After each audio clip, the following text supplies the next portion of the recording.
Bozali bongo na kati ya Sentinelle TV avec Lwakanzila. La Kwanzila na Kolomboka, alakisa bizaleli ya Kolomboka. Basangwa Kongo na bandako na bino avec des proverbes 30-30.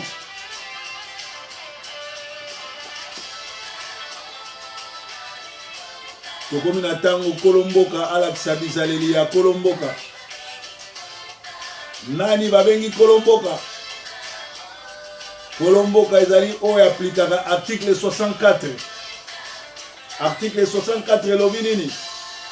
Groupe ya batu oyo tu bakokanga pouvoir na makasi, groupe ya individu oyo bakobotola bokonzi na makasi esengeli peuple abenga na bango. Mandat ya Kabila esili, aboyi koorganize ba élection, akomi kokomisa biso dire bazoba na ye, aza pe citoyen congolais te, un criminel rwandais. Kolomboka alakisa bizaleli ya Mukolomboka.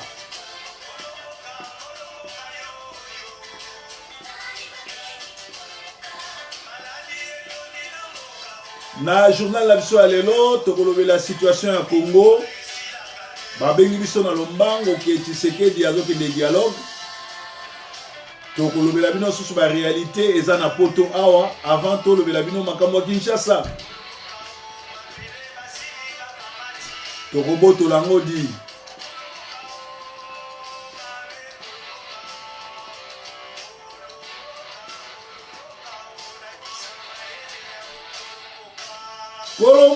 Kolomboka alakisa mayela Mukolomboka ezalaki la Kwanzila. Merci mingi wana ezala Kwanzila. Na journal ya lelo ba benginga ba komelinga na bisaki bino ke à chaque fois ce qui information ezali na osalela bino ma live pe na kopesa bino ba information ya solo biso to sala ba émission te tika to lo ba metro sala poto pesa information peto tia bato motema ya kobima libanda po ba zala bato na bango bengana ko bengana ba Rwandais na mboka na makambo na Congo. Kabila adungela kisabiso ke amayele mingi na amayele mukuse na ngongoyo na kolakisa bino poto mobimba Amérique Europe basali ba sanction pour na kobengane na Congo na ngongo kuteza na délégation ya 50 personnes mindele bauti banda Italie ti na Bruxelles na makolo pona lobby pona lelo oyo jeudi olimsanga lelo jeudi date nini le 6 le 7 jeudi le 8 décembre baza bongo na Bruxelles pour na ko marcher.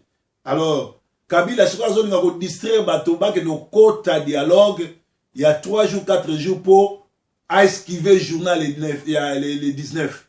Alors na limite que papa na soti Tshisekedi akokwe ya na mutambo ndengwana na limite que rassemblement ba kokwe na mutambo ndengwana mais avant to kota na masolo wana to bengana no bato ba yebi programme ya ngulupa oyo utiko koma oyo bazali bongo na Bruxelles pour ba marcher na Bruxelles. Allons ndeko boni kuna. Ça va très bien. Ok, na zui sango keza na délégation ya bato ba uti Italie ba ye pour ba marcher na Bruxelles. Est-ce que vous voyez sango sandeni? Effectivement, bon, exemple groupe la bato ba uti Italie. Ba marcher pendant 1200 km. Dans l'équipe Italie, dans l'équipe Suisse, dans l'équipe France, ba yo comme na Belgique.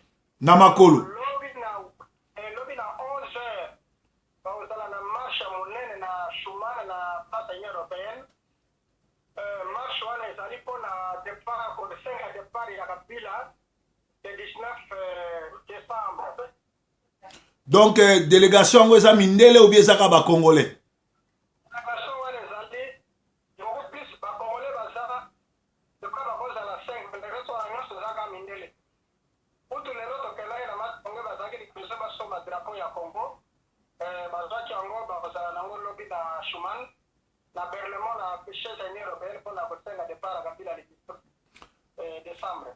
Bon, siko balobi na Kinshasa Kabila azo solola na rassemblement bani basala soki susu dialogue il y a 2 jours, 3 jours yo omoneli ya ondeni.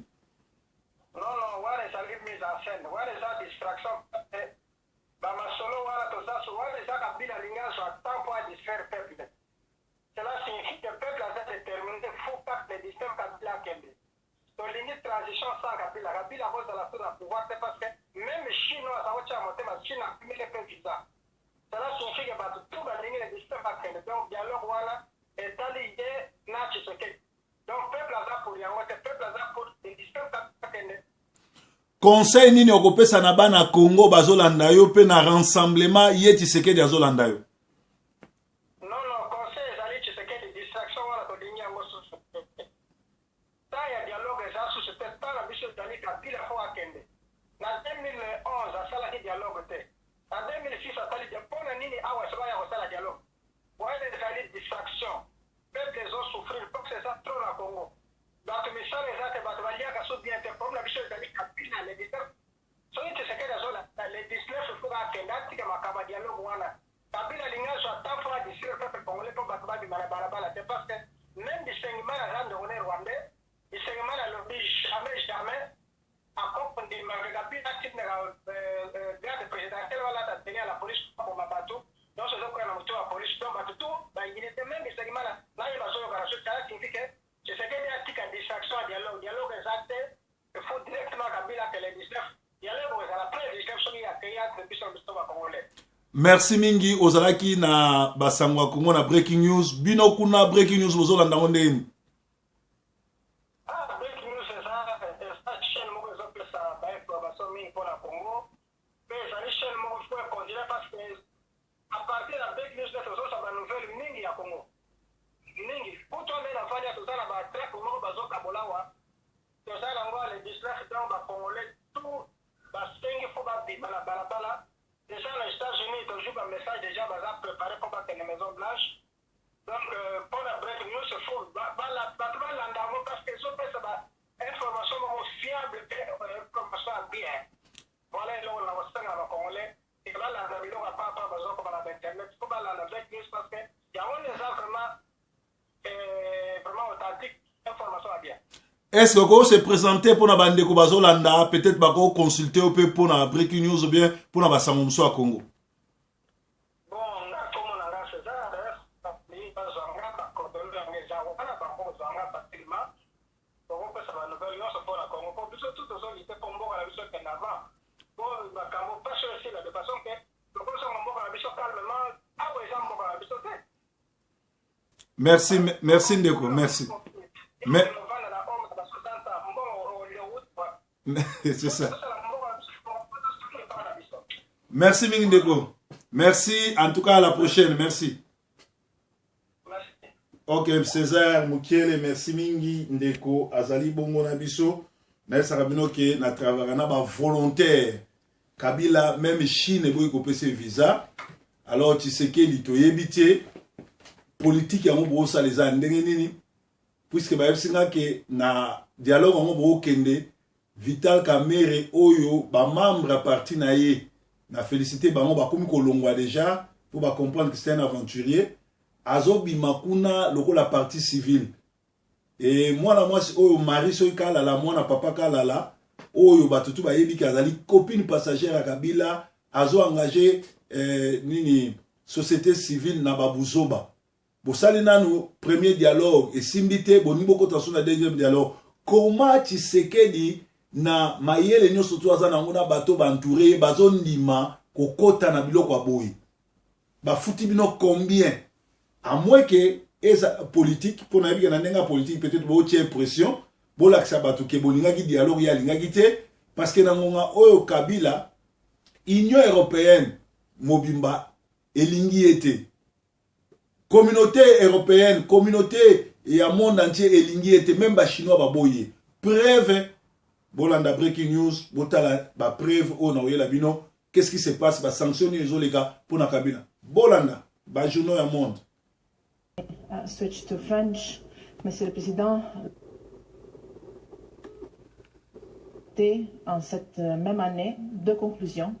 La RDC sera encore à l'agenda du Conseil Affaires étrangères le 12 décembre.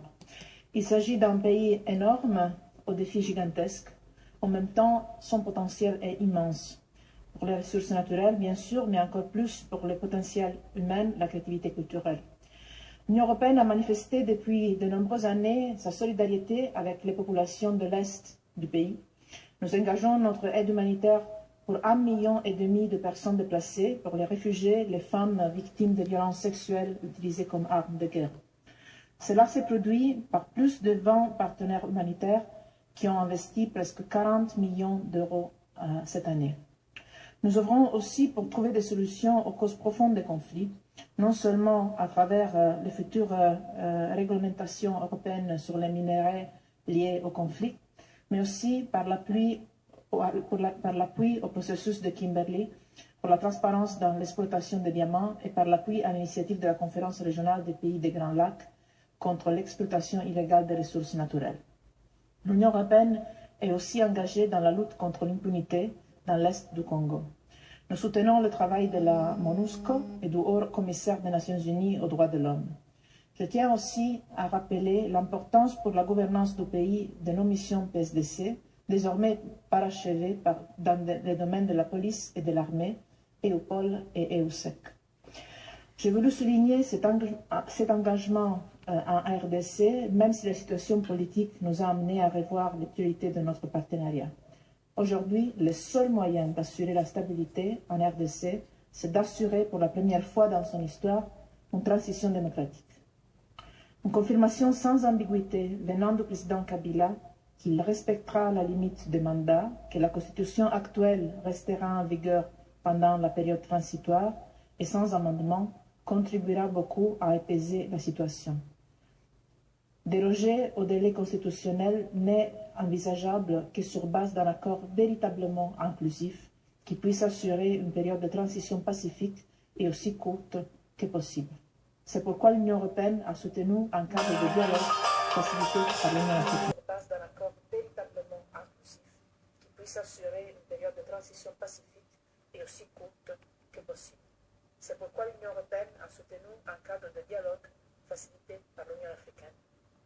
L'accord politique qui en est sorti le 18 octobre risque cependant de ne pas satisfaire cette attente.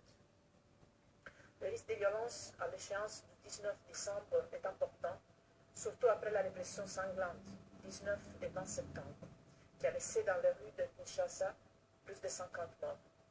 Un rapport du Bureau des Nations Unies pour les droits de l'homme signale clairement la responsabilité de l'appareil sécuritaire de l'État.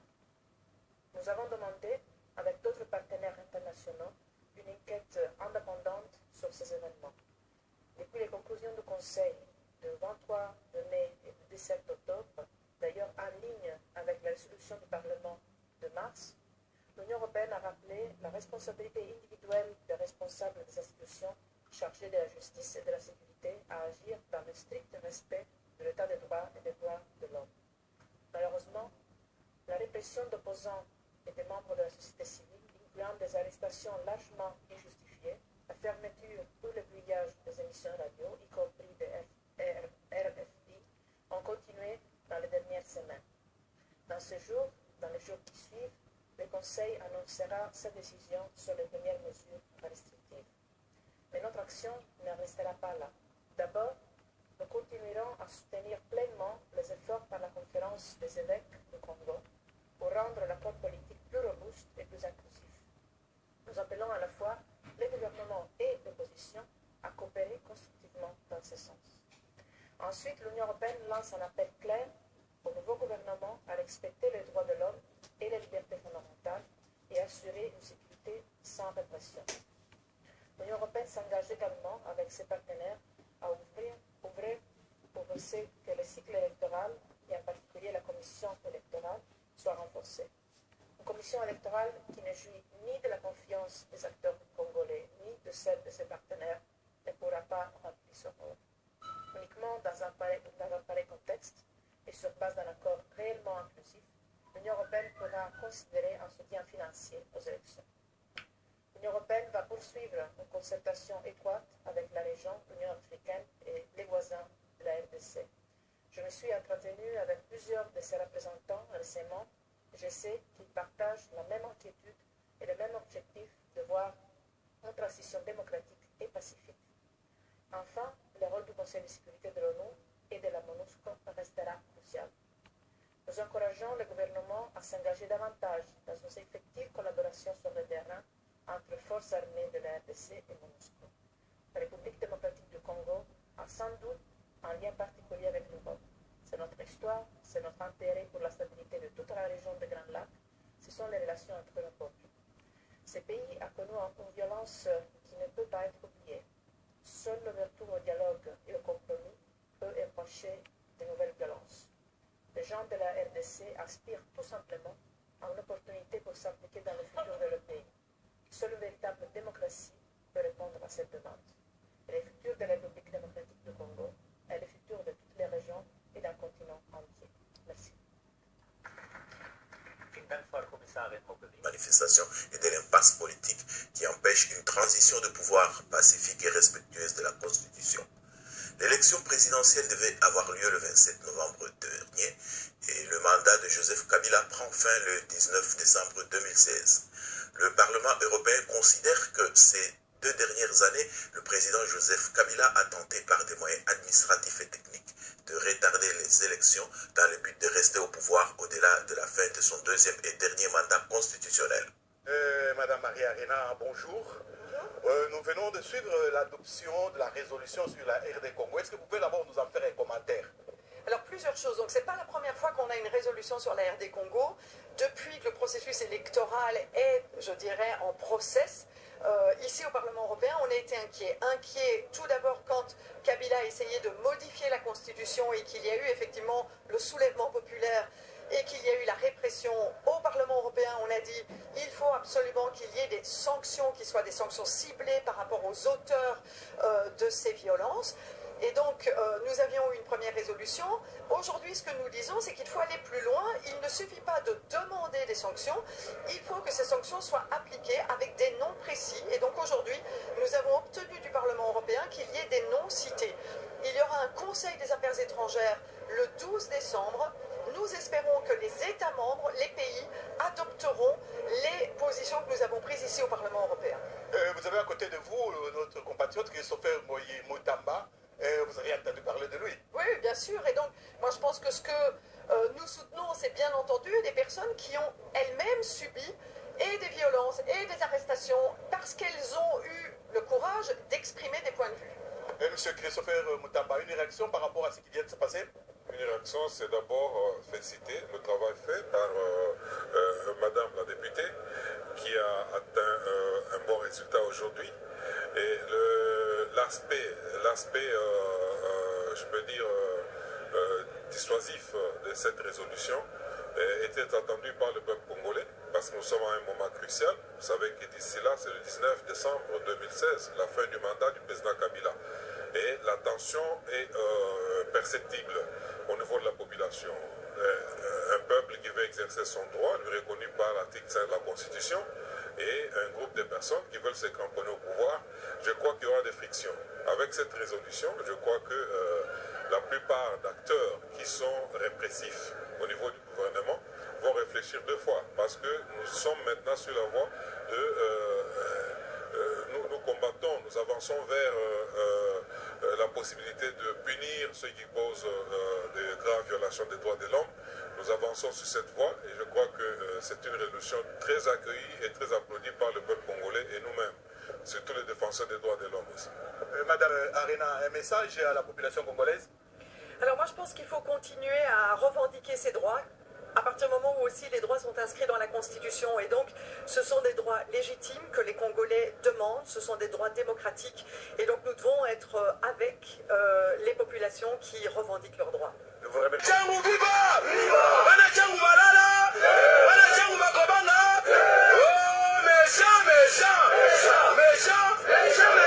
Merci. Toyeba Robinson soki non na 2006 mutu avota M. Kabila asante.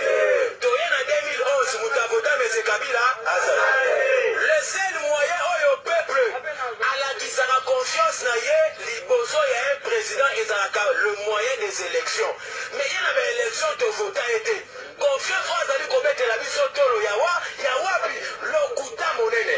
Etango yaka na 2001 yo moko yebi ezala mukanda moko te au peuple congolais asalaka na niveau ya communauté internationale kibotela biso M. Kabila ndeko ntango ozobeta liso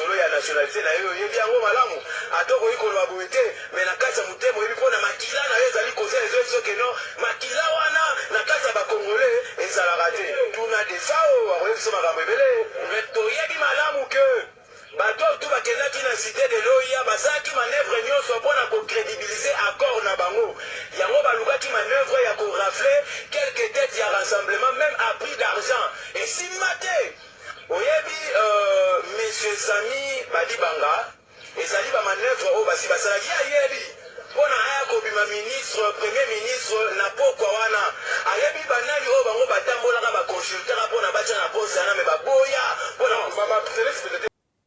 basangwa Congo ndenge bolinga yango na Sentinelle TV bolandi bino moko balobi ete Kabila fois kende pe communauté internationale ba décider que ba soda ya ONU ba ko protéger ba Congolais donc kanyama na bisengemana oyo bomo déjà bisengemana komi na guerre na Kabila kala mingi te bomo na bisengemana osala coup d'état pour comme président pourtant aza Congolais te aza Rwandais donc faut que bana ba jeune na bango bazwa nango to pesa bango occasion oyo te alors bango bisengemana na ba obundana banani esengeli bona ba soda ya ONU ya MONUSCO boye bake na départ à Mobutu mukolo moko azako tambola biete vient Nelson Mandela zali na kati et tango Mobutu dani masolo esimbite Mobutu akufa na ba occasion boyebi Tshisekedi pe yeyo bozomona azotambola ki mubange batu nyonso to bakendaka na dialogue na mubange bakufaka basukaka mabe o bana pouvoir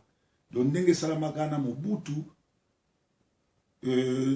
aboye koyokela Nelson Mandela kufaki ndenge pe Kabila zoboya koyokela Tshisekedi akokufa alors diaspora le 19 oyo to yebi bien l'ONU to sala to récupérer l'ambassade de tout pour Kabila ameka soso ko engager RDCT soulèvement populaire mutu mon côté akoki ko stopper yango rassemblement Tshisekedi soki bomeki ko mordre na piège ya criminel rwandais ou azoluka ko distraire biso pour le 19 a tika la son pouvoir à glisser et talibino monde de mobimba et décider qu'il y a zalate alors ba jeune il y a Filimbi ba jeune il y a nini il y a compte à rebours na ba jeune il y a Lusha ba rozoma solo pe ba robenga na Kabila donc Kamere na mwasi oyo ba pesa kombo akala bango wana ba traître bazo que nos kota ressources na ba jeu politique ya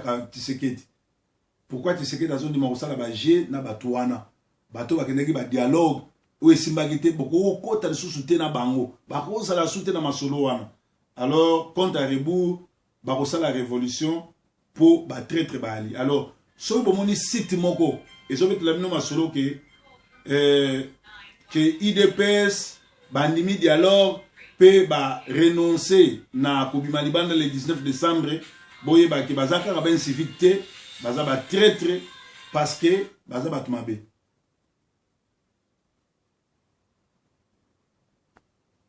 bolimi si bande ko bomundi naza vraiment trop sollicité ba benga na gauche ba benga na droite bolimi sa pona ba pelwana ba bana posa ko zo ba information c'est-à-dire so bomundi site moko ezolo ba ke o Kabila azo sala dialogue mutu nyonso to alingi kimia boye bazwi ba mbongo ebele boye ba déjà ba komona bango bokanga ba vidéo ya batu nyonso to bazo komisa Kabila pe bazoluka Kabila tika na pouvoir to kosambisa ka bango bato nyonso to ba travailler na Mobutu boluka délivrance pour boza envoûter pe bo perdre raison na conscience bolanda ba témoignage ya Sakombi bo comprendre que ngwana na batu nefu baluka délivrance breaking news Yesu azankolo donc basangwa Congo Tshisekedi soko okende kuna fo keba okeba po congolais alingi su Kabila za président Congo te breaking news Yesu azankolo d'ailleurs parce que Sami Badibanga ne pouvait accepter crise dans le Congo et ça pour le premier ministre